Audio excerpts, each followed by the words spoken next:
Welcome to the Mundus Fractura Lore Guide. This week on Lore Guide, we will take a deeper look at the deities of Mundus Fractura. On Mundus, it is said that there is a god for every star in the sky. From powerful to mundane, the gods are everywhere and can come from anywhere.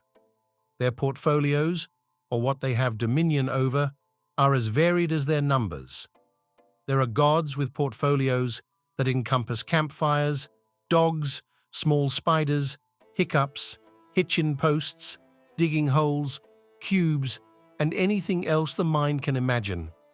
Some of these portfolios are for the most nuanced of things, even actual subsects of what another god may hold sway over in much broader terms. For example, the sun god, known as UNBOUND, holds sway over all aspects of the sun, daylight, light, and the daytime. Yet still, there is a much lesser god, Solstana, the androgynous god of the high summer solstice. These overlaps between deities are common, but often deities with parallel portfolios are on very friendly terms, and conflicts are only among the followers of the two deities. There is a common tongue term for these conflicts, Krieg der Götter. It refers to holy or god wars, either between the worshippers of gods or between the gods themselves. Occasionally, a Krieg der Götter can be internal, limited to the followers of a single god.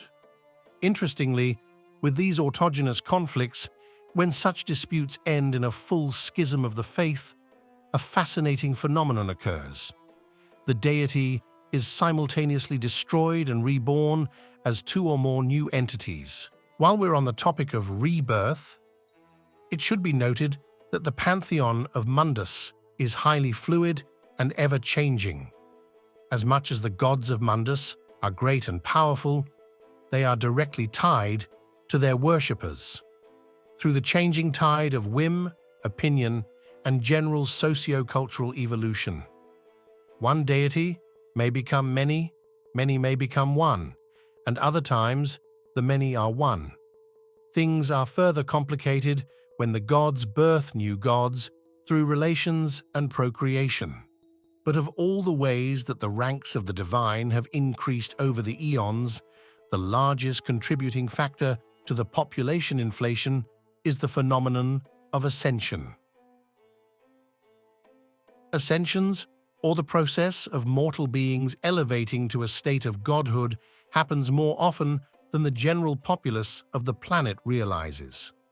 The mechanics of ascension are little understood and really happen just as much by blind luck or folly as careful design. Valiant warriors might achieve ascension raised by the spirits of their ancestors.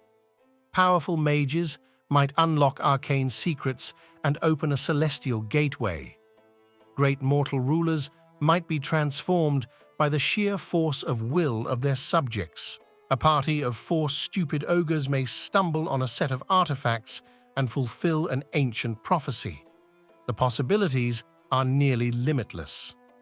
As was noted in our lore guide, reviewing the magical weave of Mundus Fractura, the deities of Mundus hold the key to accessing the divine side of the magical weave. Healing and restorative magics are the domain of the gods, and no mortal species may access it without a patron.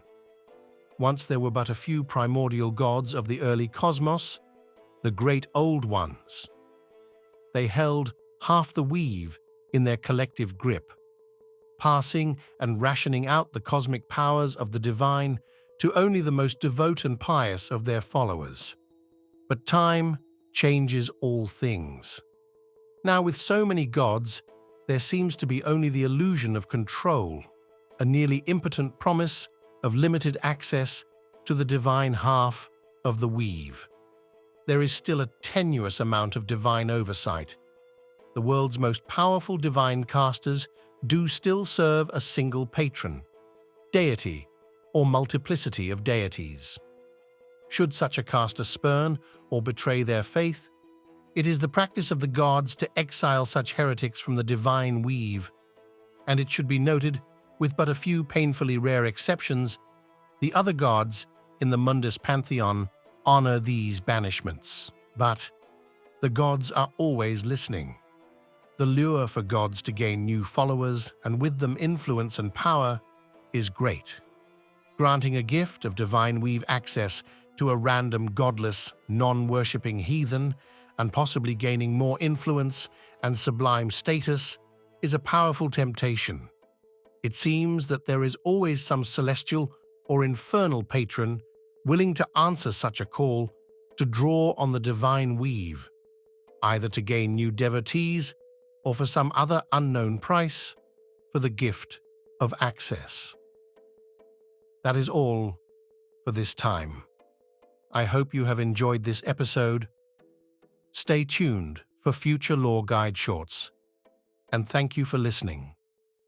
Goodbye for now.